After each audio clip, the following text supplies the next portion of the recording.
Hey all, welcome back to the channel, or if you're new, thanks for showing up. This video is a follow-up to another one that I made showcasing an original tutorial of how to use TextureEdit and how to actually start making a texture pack. This is just showing off an update to it and everything that's new. So I'm going to leave a link in the description to the first video that I made for anybody who didn't see that. So to start out with, we made a subreddit. You can find it at r/textureedit, and it's got all the information from the first post plus the first video that I made, and also any discussions on new features, updates, or features that other people want to be added.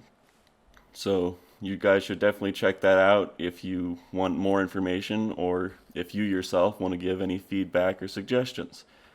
So, to start out with, one of the biggest new features that's been added, it now auto-updates. So, when a new feature or update comes out and you open TextureEdit, it'll pop up with this dialog box telling you what's been changed and giving you the option to update, or if you press not now, you can continue using the version that you were before. So we're just going to update this real quick. And you can see here that the update was successful. And then you just click start and it opens like normal. So to start out, one of the most obvious features that's been added since my first video is this. You can now change the size of the texture that you're working with up to 128x officially, but technically if you open larger files, they will open up. It's just currently a bit buggy and laggy at the moment, so I would not personally recommend it. But you can see that everything still functions like normal. It's just on a larger canvas.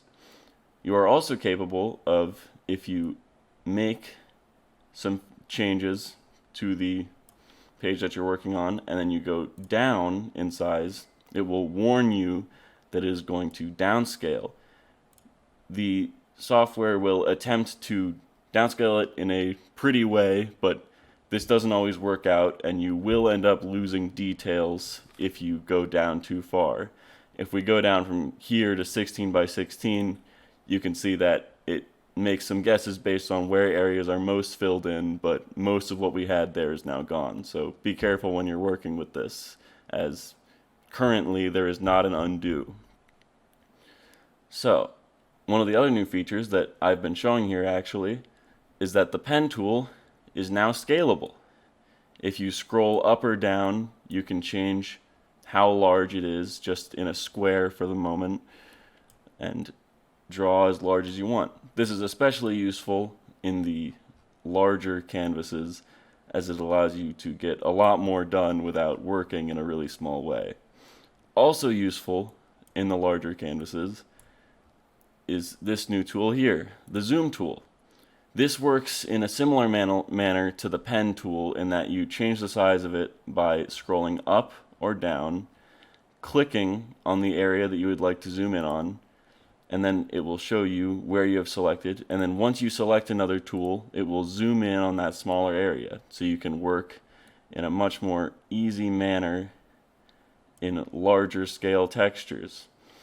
This is less useful in the smaller variants, but will become extremely useful if you are working in anything larger than that, especially if you go above 128x. It's practically unusable without that. When you want to zoom back out, you simply click the zoom tool again and scroll until you have the full canvas selected and click once again. And now all the tools will work normally again.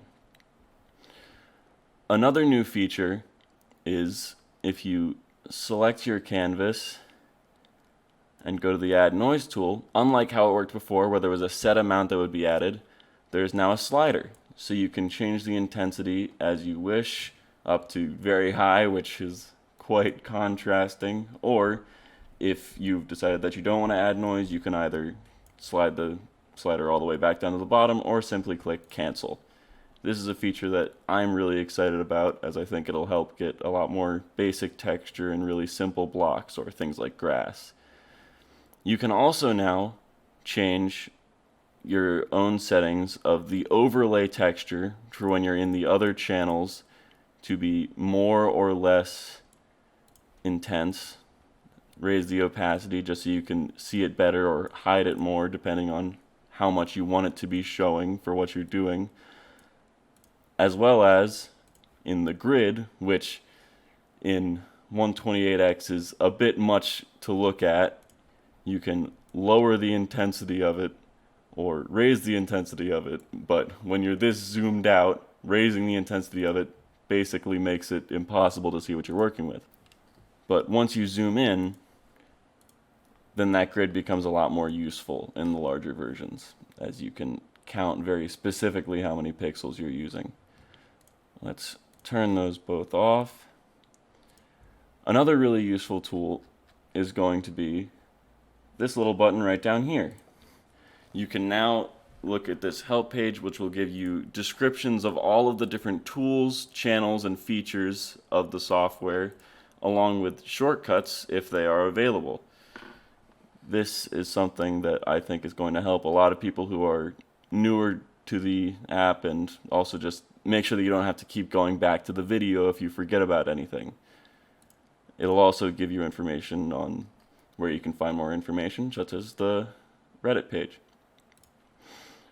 Another feature that I really like, because it means that you can use more tools outside of just what's been added in here and get a few more things done without having to do a bunch of saving and closing and reopening, is this button here, the Edit in Paint.net button. When you click on that, it will close TextureEdit and then open what you are working on inside of Paint.net automatically. So then you can work on it with any of the tools that you like in here, and once you're happy with what you've changed, you can simply save it.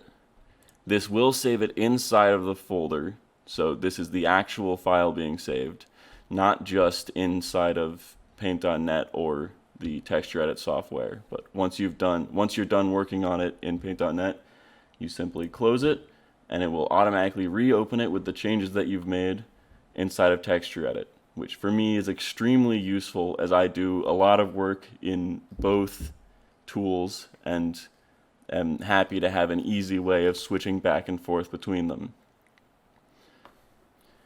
In general, I think that's all I have to show you guys for now.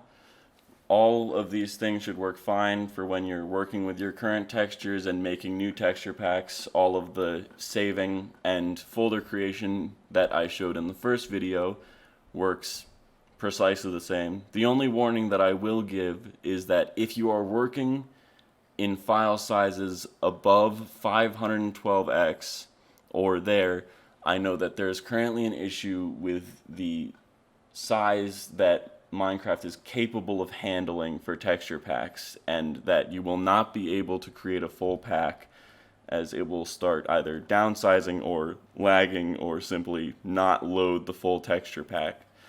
So 128x should work fine for now, along with 256x I know being fully possible if you have the computer to handle it.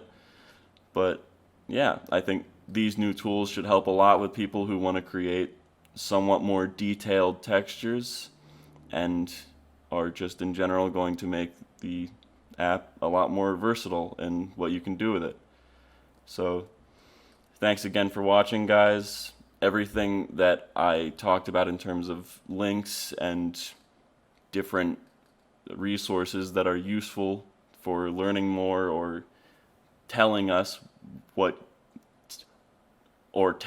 things that you want to about the app or how it can change, are going to be in the description. So thanks for watching, and happy editing.